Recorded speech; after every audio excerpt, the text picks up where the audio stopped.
2014년도 수질환경산업기사 1회 시험 3월 2일 시행했던 B형 문제 2과목 수질오염 방지기술, 그거를 강의하는 사람 신동성 환경학원의 원장입니다.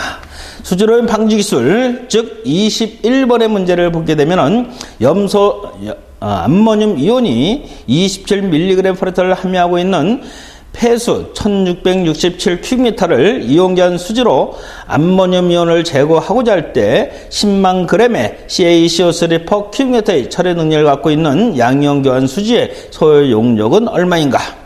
구하라. 구하면 되죠. 21번 문제. 양이온 교환 수지의 큐빅미터, 이런 것은 한 줄이면 풀게 되어지는 것이죠. 모든 물질을 다른 물질로 바꿀 때 약속된 조건이 없을 때는 화학 물질은 무엇으로? 당량 대 당량으로 환산되어진다. 고로 지금 암모늄 이온이 27mg/L가 있는데 27mg/L를 g/큐빅미터로 쓸 수 있을 것이고, 이때 폐수의 양은 얼마다? 1667큐빅미터. 여기까지 계산한 값을 무엇으로? 폐수 속에 존재하는 암모늄 이온의 총량이라고 얘기할 수 있고, 암모늄 이온은 일가의 물질이기 때문에 일당량을 얼마다? 분자량의 g을 붙인 값이 될 것이고, 즉 당량으로 바꾼 이유는 뭐다? 다른 물질로 환산하기 위해서. 즉 양이온 교환 수지가 1큐빅미터당에 10만 g이라는 CaCO3를 제거할 수 있다 했으니까는 CaCO3로 바꿔야 되겠죠. CaCO3 탄산칼슘은 이가의 물질이고 분자량이 100이니까는 100g 하면 되겠죠. 그래서 당량 하면은 이제 누구로? CaCO3로 바꿔줄 값이죠. CaCO3 10만 g을 제거하는데 수지 1큐빅미터가 필요하다 해서 계산을 하면은 얼마인가 했더니 1.25라는 값이 나온다. 이것이 원하는 답, 이렇게 되어지고 3번이 되겠네요. 22번의 문제는 어떤 폐수를 중화시키는데 NaOH 0.1% 용에 30ml가 필요하였다. 이를 0.1% NaCaOH2로 대체할 경우 몇 밀리리터가 필요한가? 그러면은 이 문제는 MV는 N-V-로 풀어도 되고, 아니면은 즉 여기서 얘기했던 것처럼 무엇으로? 모든 물질은 당량 대 당량으로 환산해서 풀 수 있으니까는 당량 대 당량으로 풀어보자. CaOH2의 편의상 밀리리터는 얼마가 들어가야 되겠는가? 얘는 0.1% 용액, 0.1% 용액이라고 말이 붙으면은 0.1% 용액이라는 말이 붙으면은 이것은 누구다? 100ml 당에 얼마가? 0.1g이 존재한다는 뜻이죠. 즉 CaOH2 0.1g을 집어넣으려면 얼마가? 100ml가 필요하다라고 얘기하면 돼요. 그렇다면은 농도에다 부피 곱해주면 총량이라 그랬죠? 지금 NaOH가 0.1% 용액이 30ml가 필요했다 했어요. 0.1% 용액이라는 것은 100ml 속에 0.1g이 존재하는 용액 30ml. 여기까지 계산하면 뭐가 된다? NaOH의 총 g이 되죠. 이것을 무엇으로? CaOH2로 바꾸기 위해서는 당량으로 바꾸자. NaOH는 일당량이 얼마냐? 40g. 소비되어졌던 NaOH의 총 당량값이 되고, 이 당량만큼 CaOH2가 들어가면 되는데 CaOH2는 이가의 물질이고 분자량이 74g이다. 그래서 당량. 그러나 CaOH2는 0.1g을 집어넣을 때 얼마의 부피가 필요하다? 100ml가 필요한 거죠. CaOH2 0.1g은 100ml 해서 산정을 해보시면은 얼마냐? 이것이 답이다. 이렇게 되는 거죠. 했더니 얼마가 나오냐면 27.78 이렇게 나오죠. 대개 강의할 때 이렇게 푸는 것이 좀 더 간단하기 때문에 MV는 N-V-로 풀어도 V- 값을 구해도 똑같은 값이 나오지만은 이렇게 구한 것을 일반적으로 제가 강의를 하는데, 사실 더 쉬운 방법은 있어요. 더 쉬운 방법은 지금 사용되어지는 NaOH라는 것이 0.1% 용액이 얼마가? 30ml가 소비됐죠. 그렇다면은 CaOH2 가장 간단하게 풀 수 있는 것은 0.1% 용액은 베타 밀리리터인가라고 문제를 물어본 거죠. 이럴 때 문제를 어떻게 푸냐면은 반드시 요 농도가 같을 때 0.1% 용액, 0.1% 용액이 같았을 때는 즉 NaOH는 뭐다? 1당량이 40g이고 CaOH는 2당량이 74g이니까는 1당량이 37g이에요. 그럼 당량 대 당량을 비교해 보면은 30ml에다가 즉 똑같은 조건이라면 얘는 40g 들어갈 때 얘는 37g만 들어가면 되니까는 그러니까 뭐가 되어진다? 이것을 무엇으로? 바로 당량 대 당량을 해서 40분의 37 요거 계산해 주면 돼요.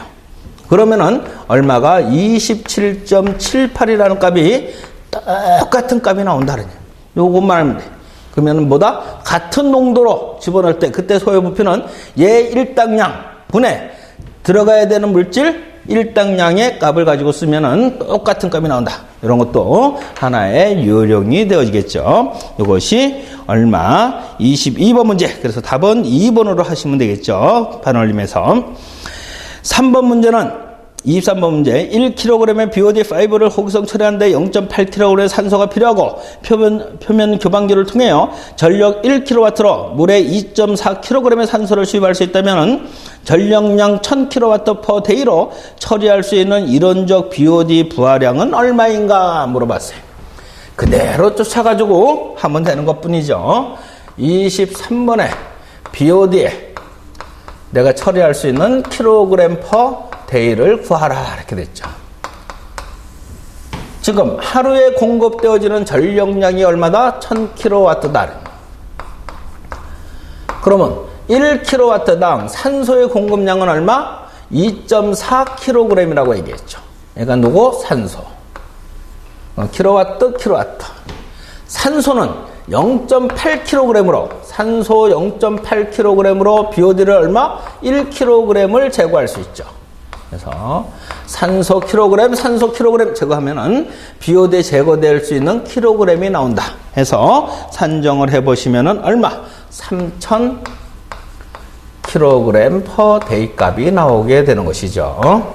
자, 이것이 23번의 문제. 그렇다면은 24번의 문제는 어떠냐는 24번의 문제는 포기조의 MLS 농도가 2500mg/L이고 슬러지에 30분간 침전시킨 SV30이라는 것은 30분 동안 침전시킨 슬러지의 부피란 얘기죠. 예, 이때 SVI 값은 얼마인가? SVI, 슬러지 볼륨 인덱스, 침강성을 나타나는 인자죠. 이것은 MLSS의 농도. MLSS 농도가 mg/L일 때 30분간 침전시킨 슬러지의 부피가 ml/L일 때는 얼마를 곱하고 10의 3승을 곱하게 되어지고 그 이유는 이론 시간에 다 설명을 했었는데 MLSS 농도 MLSS의 농도 mg/L분에 30분간 침전시킨 슬러지의 부피가 퍼센트 값일 때는 곱하기 10의 4승을 쓰면 된다라고 얘기했죠.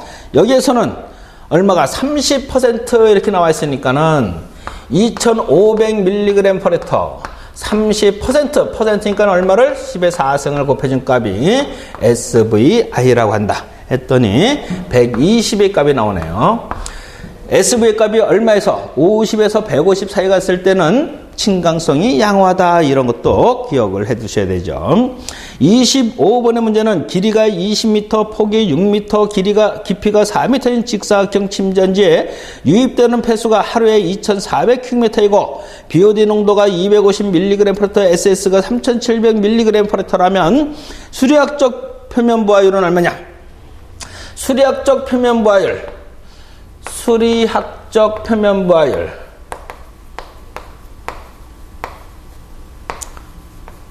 표면 부하율이라는 것은 표면적당의 수리학적 물의 유입량은 얼마냐 이렇게 되는 거죠.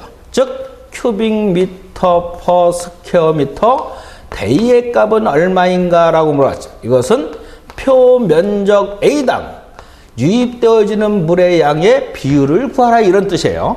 그럼 여기서 나오는 BOD 농도, SS 농도는 실질적으로 이 문약으로는 아무런 관계가 없는데 혼선을 주기 위해서 주어진 것뿐이죠.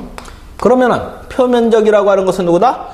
깊이가 아니라 가로, 세로 또는 길이에다 폭을 곱한 값이 표면적이 되겠죠. 여기에서는 길이가 얼마냐면 20m, 폭이 얼마냐면은 6m.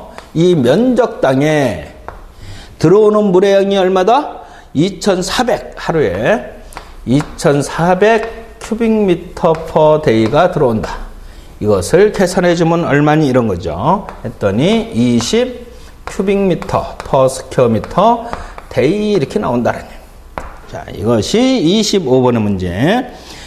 26번의 문제로 넘어가면은 26번의 문제에서는 다음의 슬러지 처리 공정의 순서대로 배치한 것이다. 일반적인 순서로 가장 옳은 것은 슬러지 처리 개통도. 슬러지 처리 개통도는 기본적으로 무엇을 알아야 되냐면은 농, 소, 개, 탈, 최종 처리, 또는 최종 처리, 이렇게 하면 되죠. 그래서 농축처를 거쳐서 소화조를 거쳐서 계량조를 거쳐서 탈수기를 거쳐서 최종 처리하게 되는데 이 소화를 시키는 것을 무엇이라 한다? 안정조라고 지칭을 하죠. 그래서 시험 문제는 안정조로 나올 때도 있고 소화조로 나올 때도 있어요. 이 중간 과정에 어떤 것을 하나가 두 개든 생략하는 건 관계없지만은 이 앞뒤의 순서는 바뀌어서는 안 된다. 고로 2번에 보면은 농축조, 유기물의 안정화 약품 조정, 즉 계량조가 되겠죠. 그리고 탈수, 그 다음에 여기에서 건조시킨 다음에 최종 처리한다든가 아니면은 바로 최종 처리할 수도 있는 것이고, 그래서 답은 2번이 되어지겠다. 그 다음 27번의 문제를 보면은 부피가 1000큐빅미터인 탱크의 속도 경사의 값이 30%세크로 유지하기 위하여 필요한 이론적 소요 동력은 얼마인가? 단 물의 점성계선 1.139 곱하기 10의 3승 뉴턴 세크 퍼 미터의 제곱에 해당한다. 그랬어요.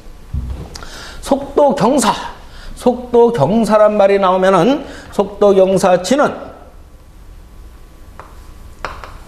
G의 값은 무엇이다? 루트 동력 P 퍼 점성계수 뮤 곱하기 용적 V가 되겠죠. 이때 이것을 양변에 제곱을 해서 정리를 해주면은 동력 P의 값은 속도 경사 G의 점성계수 뮤의 V다. 그리고 이 문제에서 뉴턴이라는 단위가 나오는데 1뉴턴이 무엇이라는 걸 알면 되냐면 1kg 미터 퍼 세크의 제곱이 누구다? 1뉴턴이다 라는 것을 알아두면은 쉽게 답을 찾을 수가 있겠죠. 거기에다가 동력은 1kW라고 하는 것은 누구랑 같고 10의 3승 1000W와 같고 1000W는 1000kg 미터의 제곱 퍼 세크의 3승과 같다. 이것은 9.8로 나눠지면 중력까지 또 9.8로 나눠지면 약 102kg 미터 퍼 세크에 해당한다. 이렇게 되어지고, 고로 내가 원하는 동력 P는 문제상에서 누구를 물어봤냐면 와트를 물어봤죠. 와트의 단위하고 킬로그램 미터의 제곱 퍼 세크의 3승하고는 동일한 단위가 되겠죠. 그래서 동력 P는에서 속도 경사 G의 값이 30이라 했으니까 30% 세크, 30의 제곱, 세크의 제곱. 뉴턴은 점성계수 뮤의 값은 1.139 곱하기 10의 3승, 1.139 곱하기 10의 3승. 뉴턴 대신에 이걸 풀어버려요. 킬로그램, 미터, 퍼, 세크의 제곱. 뉴턴을 쓴 거죠. 뉴턴 곱하기 세크. 나누기 미터의 제곱 이렇게 되겠죠. 그래서 점도의 단위는 기본적으로 그램 퍼 센티미터 세크니까는 약분을 했을 때 킬로그램 미터 세크 이렇게 써도 되죠. 여기 되고, 그 다음 응결지의 부피가 얼마로 주어졌냐면은 1000큐빅미터라고 주어져 있죠. 이것만 곱해주면 되겠죠. 하면은 단위를 환산해 보면은 여기 세크 하나 없어지죠. 여기 미터 제곱 없어지면은 킬로그램 미터의 제곱 퍼 세크의 3승 누가 나와요? 왓대의 단위가 나오게 되는 거죠. 해서 산정을 해봤더니 얼마가 1025.1 킬로그램 미터의 제곱 퍼 세크의 3승 고로 얼마? 1025.1 와트라고 이야기할 수 있는 것이죠. 그래서 답은 얼마가? 1번이 되어지고 있구나. 28번의 문제는 BOD가 250mg/L이고 유량이 2000 큐빅미터/D인 폐수를 활성설립법으로 처리하고자 한다. 포기저의 BOD 용적부의 값이 0.4kg/큐빅미터/D라면 포기저의 부피는 얼마냐? 이렇게 되어 있죠. 포기저의 부피를 구하는데 누가? BOD 용적부하가 주어졌어요. 0.4kg/큐빅미터/D라는 값이 주어져 있죠. 이것은 누구다? 용적당에 유입되어지는 BOD의 양을 지칭한다는 고로 용적 부위는 우리가 구하고자 하는 값이고 유입되어지는 BOD의 양은 얼마다? BOD의 농도가 250mg/D라는 것은 0.25 kg/큐빅미터가 되어질 것이고 유량은 얼마냐? 2000 큐빅미터/D. 그래서 산정을 하면 킬로그램 없어지고 데이 없어지면 용적 부위는 큐빅미터가 나오겠다. 그래서 용적 부위를 산정을 해보면 얼마가? 1250 큐빅미터라는 값이 답이 나온다. 답은 3번이 되어지겠네요. 그 다음 29번의 문제는 정수 처리의 단위 공정 중 오전 처리법이 다른 처리법에 비해서 우수한 점이라고 볼 수 없는 것은 무엇이냐? 소독 부산물에 의한 생성을 유발하는 각종 전구 물질에 대한 처리 효율이 높다 그러면은 다른 특히 염소의 공법에 비해서는 높다라는 것이 맞다는. 오전은 자체의 높은 산화력으로 염소에 비해서 높은 살균력을 가지고 있다. 전염소 처리를 할 경우 염소와 반응하여 잔류 염소를 증가시킨다 그러는데 오존은 잔류성이 없다라는 특징이 있죠. 그래서 마지막 최종 처리 소독제로서는 오존으로 이용할 수 없는 이유가 잔류성이 없기 때문이다. 그래서 누구다? 3번이 틀렸고 철망간의 산화 능력이 있다. 그러면 맞다는. 30번의 문제는 다음 특성을 갖는 폐수를 활성설법으로 처리할 때 포기 전에 MLS 농도를 일정하게 유지하려면 반성이면은 약 얼마를 유지해야 되는가? 유입수의 SS는 250mg/L, 포기 전에 MLS 농도는 2500, 반성 슬러시 농도가 8000이었을 때 포기 전에서 생성되는 포기 전에 슬러시 생성 및 방류수의 SS는 무시한다라고 얘기했죠. 그랬을 때 반성비의 값은 얼마냐?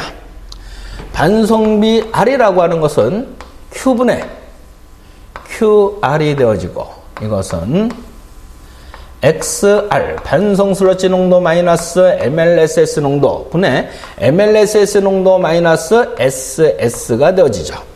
여기에서 SS는 반드시 얘는 누구다? 유입수의 SS다라는 것을 알아야죠. 문제에서 유입수의 SS를 무시하라 그러면 얘를 안 쓰면 되는데 문제에서는 방류수의 SS를 무시하라 그랬어요. 그러면 유입수의 SS가 있어. 그럼 뭐다? 무시하면 안 되겠죠. 얘는 유입수의 SS죠. 방류수의 SS가 아니다. 고로 8000이 되어지고 MLSS 농도가 얼마였냐면은 2500 MLSS 농도 2500에 유입수 SS가 250이라고 했으니까 계산을 해서 퍼센트의 값으로 산정하면 얼마냐 했더니 얼마가 40.91 정도 이렇게 나온다네. 그럼 답은 제일 가까운 값을 답으로 하면 되어지겠다. 그 다음 31번에 근래 들어서 간혹 시험 문제 나오는 것 중에 하나예요. 하수 처리에 하수의 슬러지의 농축 방법별 장단점으로 옳지 않는 것은 그래서 중력식 농축, 부상식 농축, 원심분리 농축 해가지고 뭐 벨트 프레스 이런 것들이 있는데 그에 대해서 별도로 프린트물을 요 동영상 하는데 올릴 수 있으면 올려두라고 할게요. 요 농축제에 대해서 시험지에 근래 잘 나와요.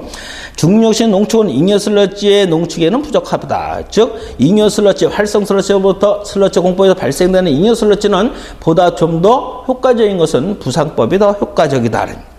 부상식 농축은 약분주의 없이도 운전이 가능하다. 원심분리 농축은 악취가 적고 중력 벨트 농축은 별도의 세정장치가 필요 없다는데 중력 벨트 농축은 별도의 세정장치가 필요하다라는 요 특징을 하나 더 기억을 해 두실 필요가 있다. 그 다음 32번의 문제는 200mg/L의 에탄올 C2H5OH만을 하면은 공장 폐수 3000큐비터/데이를 활성슬러지 공법으로 처리하려고 하면 하루에 첨가해야 될 인의 양은 질소의 양은 얼마냐? 에탄올은 완전 분해되며 말도 안 되지만 COD의 값은 BOD의 값하고 같다라고 하고 독성이 없으며 BOD 대 NDP의 값은 100대 5대 1이다. 즉 COD는 그래도 BODU하고 같다 그러면 그래도 그럴 수 있겠구나 라고 할 수 있는데 이것을 무엇이라 했어요? BOD하고 같다 그랬어요. 실질적으로 이런 가능성은 없다는 이거는 있을 수 있다가 아니라 없다라고 볼 수 있는 정도예요. 이 문제가 똑같이 이때 1회 시험에 3월 2일 날 시행했던 수질 기사 시험에서도 나왔는데 예전에도 한번 문제가 되어졌던 것인데 즉 COD 값이 이 문제에서는 BOD하고 같다 이런 말이 존재를 해요. 존재를 하니까는 그래도 BOD 대 NDP의 값을 구할 수 있는데 기사 문제는 이 조건이 없어요. 그러면 이 조건을 가지고 보고 푸는 수밖에 없다는 거예요. 답을 맞추려면은. 그러나 실제로 이럴 가능성은 없다 그랬죠. 그러니까 이런 것들은 정 시험 문제가 낸다면은 BOD의 값은 누구랑? COD의 값은 BOD의 값이랑 같다 이런 조건이 반드시 있어야 되는 조건 중에 하나. 있으니까는 이걸 같다라고 보고 문제를 풀어라 하면 관계가 없는데 이런 조건도 없이 이것을 같게 놓고 풀어라 이렇게 나오는 문제에 불과하기 때문에 잘못된 문제라고 볼 수 있어요. 왜 그런지 모르겠어요 이거는. 자, 아무튼 C2H5OH OH라는 것이 산소에 의해서 산화가 되어지면 당연히 CO2하고 누구랑? H2O가 생기겠죠. 여기에 탄소가 2개 있으니까 탄소 2개, 수소가 6개 있으니까 3개, 산소는 여기 4개, 여기 3개, 여기 하나 있으니까 여기 3개만 있으면 되겠죠. 이 에탄올의 분자량을 보면 얼마냐면은 46이 나와요. 이때 3 곱하기 32. 지금 에탄올이 얼마가 있으면 200mg/L 이랬을 때 질소의 필요량 kg/day를 구하자 이렇게 되는 거죠. 한 번에 구하면 되죠. BOD 대 NDP의 값이 조건에 100대 5대 1이라 그랬으니까는 지금 에탄올의 양이 200mg/L 0.2 kg/m3 에탄올 유량은 얼마? 3000. 여기까지는 에탄올의 총량 이렇게 얘기하죠. 그 에탄올이 46일 때 소요되는 산소량 3 곱하기 36 무슨 값? COD 값이다 이렇게 볼 수 있겠죠. 이 COD 값은 누구다? BOD 값이다. 그럼 BOD가 얼마일 때? 100일 때 질소의 필요량은 5다 이렇게 되는 거죠. 이것을 계산하면은 얼마인가? 이것이 몇 번? 32번의 문제가 되겠네요. 32번의 문제 62.61 정도 나온다.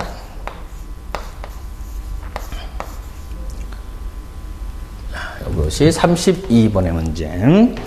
33번의 문제는 생물학적으로 하수의 질소와 인을 동시에 제거할 수 있는 고도 처리 공법인 현기 무산소 호기성조 조합법에 관한 설명이다. 현기성조, 무산소조, 호기성조 그러면 이것은 무슨 공법? A2O 공법 이렇게 얘기할 수 있죠.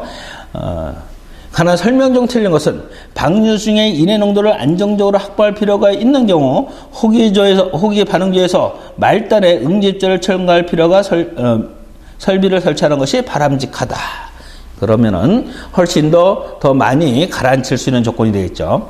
이는 인제거를 효과적으로 행하기 위하여 1차 침전지의 슬러지와 잉여 슬러지의 농축을 분리하는 것이 바람직하다. 현기조에서는 인의 방출, 호기조는 인의 과잉 섭취 현상을 발생을 한다.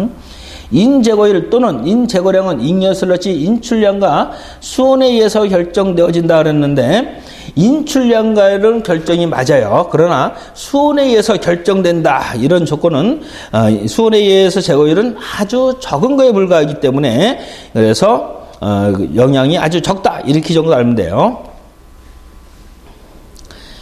그러나 뭐 빗물 등이 우수가 유입되는 경우는 인제거 효율이 저하되는 경우가 많다. 그러나 수온에 의한 저하는 아주 적다라고 기준이 되어져 있다.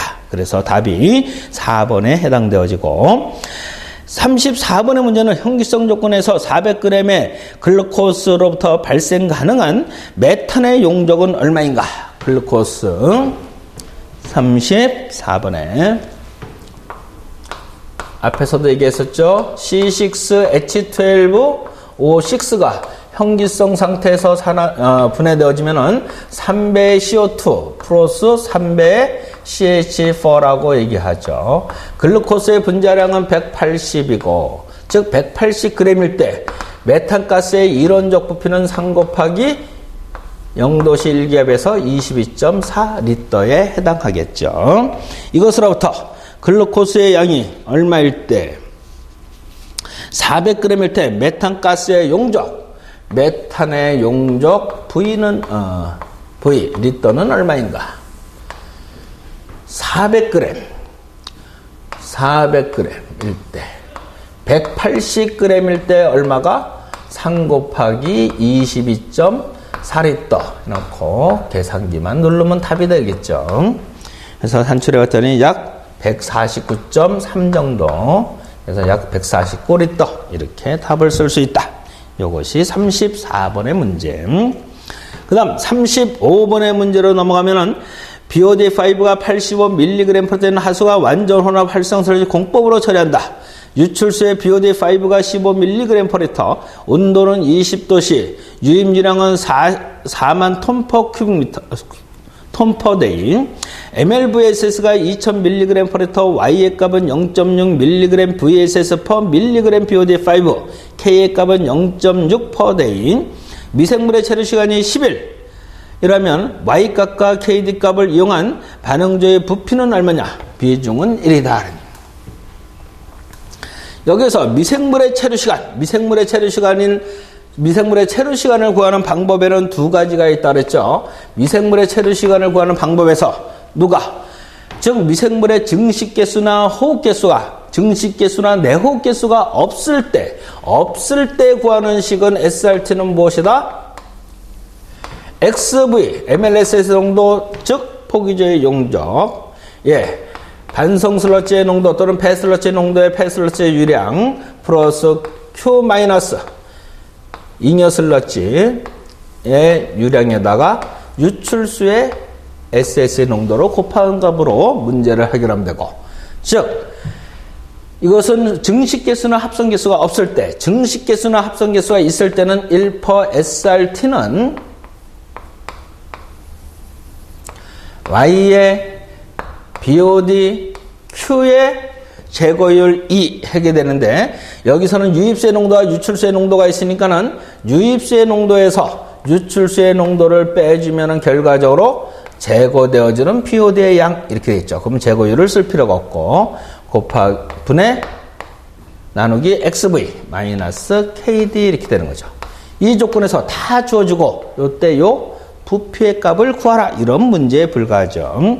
그래서 갖다 대입하면은 1%, 고용물의 체류 시간은 10일, 니콜. 분자부터 쓰면은 Y의 값은 0.6, BOD는 유입될 때 BOD는 85이고 나갈 때 BOD의 값은 15다. 15. 밀리그램 퍼 리터니까는 10의 마이너스 3승 킬로그램 퍼 큐빅미터, 이렇게 써도 되겠죠. 여기에 유량은 4만 톤. 4만 톤이라는 것은 4만 큐빅미터 per day가 될 것이고, MLSS의 농도, MLSS의 농도가 얼마? 2000mg부터 2g per 큐빅미터라고 쓰면 되고, 용적 부위 모른다. 마이너스 내 호흡 개수는 얼마다? 0.6 데이의 마이너스 1승, 즉 per day 이렇게 되겠죠.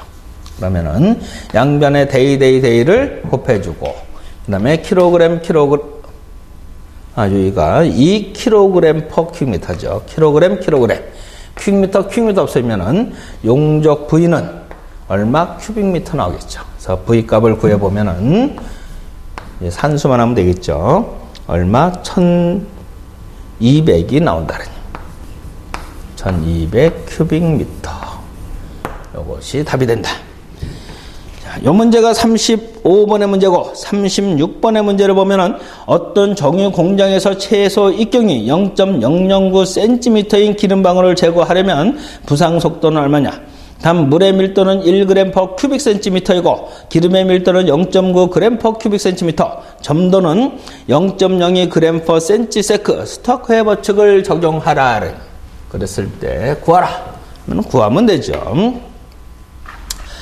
부상속도 VF는 스토크의 법칙에 따라 얼마? 18배 뮤분의 D제곱에 로우 더블 마이너스 로우 S 곱하기 중력가속도 G다. 부상속도의 값을 센티미터 퍼 세크로 물어봤죠. 그러면은 직경은 0.009 제곱 센티미터의 제곱. 물의 밀도는 얼마? 1. 기름의 밀도는 0.9. 비중으로 써져 있으면 밀도로 바꾸면 단위는 그램 퍼 큐빅 센티미터. 그리고 중력가속도는 만약에 부상속도를 미터 퍼 세크로 구하라 하면 9.8을 쓰시면 센티미터 퍼 세크로 물어봤으니까 980 센티미터 퍼 세크의 제곱 곱하기 18배 뮤 점성계수, 점도의 뮤의 값은 0.02 그램 퍼 센티미터 세크 이렇게 되죠. 그러면은 세크 하나, 그램 하나, 그 다음에 센치 3개 하면은 센티미터 퍼 세크라는 값이 나오겠죠. 그래서 이거를 계산하면은 얼마 센티미터 퍼 세크, 계산기만 눌러지 않으면은 답이 나온다. 했더니 0.022 센티미터 퍼 세크. 답은 제일 가까운 것을 찾으면 돼요. 그 다음 37번의 문제를 보면은 BOD가 240mg per D의 폐수를 붓기죠. BOD 부하가 0.4kg BOD per kg MLSSA인 활성설법으로 6시간 붓기할 때 MLSSA 농도를 구하면 되는 거죠. 즉 37번의 문제는 지금 BOD 부하 0.4kg per kg 대의의 조건이 주어져 있어요. 이것은 BOD 슬러치 부하 또는 BOD 온이 부하 또는 FMB라고 얘기할 수 있죠. 이거는 BOD Q per X 곱하기 V 이렇게 되겠죠. 이거는 다시 한번 쓰면 이렇게 쓸 수 있다 그랬죠. 분모 분자의 유량 Q로 나눠지면은 BOD Q가 없어지고 X 곱하기 V per Q 이렇게 쓰게 되고, 다시 한번 굳이 더 써준다면은 BOD의 농도 곱하기 X 곱하기 누구? V를 Q로 나누면은 디텐션 타임, 즉 수리학적 체류 시간이 되어지죠. 자, 이렇게 되어지면은 여기서 이때 X의 값을 구하라 이런 얘기죠. 자, 이럴 때는 이것을 쓴다면은 이렇게 쓰는 것이 더 편해요. 킬로그램에 곱하기 이때 체류 시간이 6시간이라 주어졌으니까는 이때 데이를 아예 24아워 이렇게 나눠주는 것이 편하다. 어떻게 해도 관계는 없죠. 그 다음 X의 값은 모르고, 그리고 체류 시간이 6시간 얘를 먼저 쓴다면은 그리고 분자의 BOD의 농도, 유입되는 BOD의 농도죠. 유입되는 BOD의 농도가 얼마다? 240 mg per L 해주면은, 어차피 교환법칙에 다 약분되니까 킬로그램, 아우 없어지면은 X의 값은 얼마? 이렇게 나와도 똑같은 값이 나온다. 했더니 얼마? 2400 mg per L가 나온다. 이것이 37번의 문제. 38번의 문제는 활성슬립법에서 포기제의 유효 용적이 900큐빅미터이고 MLS의 농도가 2400mg per L. 고용물의 체류 시간이 6일이라고 한다면 건조된 잉여 슬러지 양은 얼마냐? 유출 미생물의 양은 고려하지 않는다. 유출 미생물의 양을 고려하지 않는다. 구하라. 유출 미생물의 양, 즉 유출되어지는 SS는 고려하지 않는다, 이런 뜻이죠. 그러면은 38번에 이 문제에서 즉 고용물 미생물의 체류 시간 또는 고용물의 체류 시간이 SRT가 6일이라고 주어졌기 때문에, 그리고 누가 합성계수나 내호흡계수가 주어지지 않았으니까는 무엇으로 구할 수 있다? XV를 XRQ에 플러스 Q-QW에 SSE로 구할 수 있는데, 유출수에 대한 조건은 없다라고 했으니까는 이거는 근사치의 값으로 뭐다? XV를 누구로? XRQW의 값으로 환출하라. 그랬을 때 요 XR 곱하기 QW이 누구다? 잉여 슬러지 양이 되어지는 것이죠. 그러면은 결과적으로 내가 원하는 잉여 슬러지 양 XR에다가 QW를 곱한 값 킬로그램 퍼 데이의 값은 누구로? XV를 누구로? SRT로 나눈 값과 같을 것이다. MLSS의 농도가 얼마냐면은 2400, 즉 2.4kg per 큐빅미터가 될 것이고, 포기저의 용적은 900큐빅미터라고 얘기했고, 고용물의 처리 시간은 6일이라고 얘기했죠. 이거를 계산하면 얼마이겠는가? 해서 계산했더니 360kg per day가 나온다. 이것이 38번의 문제. 그 다음에 39번의 문제. 3차 처리 프로세스. 3차 처리 말은 거의 쓰지 않는데 고도 처리라고 하죠. 고도 처리 프로세스는 5단계 바덴포 프로세스에 대한 설명으로 옳지 않는 것은, 5단계라는 것은 현기성조, 무산소조, 호기성조, 무산소조, 호기성조, 이렇게 반응 단계가 5단계로 이루어져 있죠. 1차 포기제에서는 질산화가 일어난다 그러면 맞게 되어지고, 현기성조에서는 용해성 인해, 과잉의 흡수가 일어난다. 즉 고도 처리 공정에서 현기성조의 역할은 반드시 누구다? 인해 용출, 인해 방출의 효과를 보게 되는 것이지, 인을 과잉으로 흡수하는 것은 호기성조에서 일어나게 되는 것이죠. 2번이 틀렸네요. 그래서 답은 2번. 인해 제거는 인해 함량이 높은 잉여 슬러지를 제거함으로 가능하게 되고, 무산소제는 탈질화 과정이 일어난다. 그러면 맞고. 40번의 문제. 고용물의 농도가 15%인 슬러지 100kg 상에서 건조시킨 후 수분이 20%로 되어 있다면 제거된 수분의 양은 얼마냐? 건조가 시키든 농축조가 되든 수분을 제거하게 되는데, 이때 수분이 제거되기 전이나 수분 제거된 후나 고용물의 양은 같다. 그래서 유입되어지는 건조 전의 고용물의 양은 유출되어지는 고용물의 양, 건조 후에 고용물의 양하고 같다라고 얘기할 수 있죠. 그러면은 유입되어질 때 고용물의 농도가 15%인 슬러지 100kg, 15%짜리 100kg 이었는데, 농축을 건조를 시켰더니 수분이 80%가 됐어요. 그 의미는 고용물의 몇 퍼센트? 수분이 80%가 고용물은 수분이 20%가 고용물은 80%가 되겠죠. 그랬을 때 건조 후에 슬러지의 부피를 V라고 하자. 그래서 V를 구해보면은 얼마가 나오냐면은 18.75라는 값이 나와요. 75kg. 이것은 건조 후에 슬러지의 부피죠. 그러면은 맨 처음에 100kg에서 물이 얼마가 축출되어져야 이만큼 되겠느냐? 그러므로 수분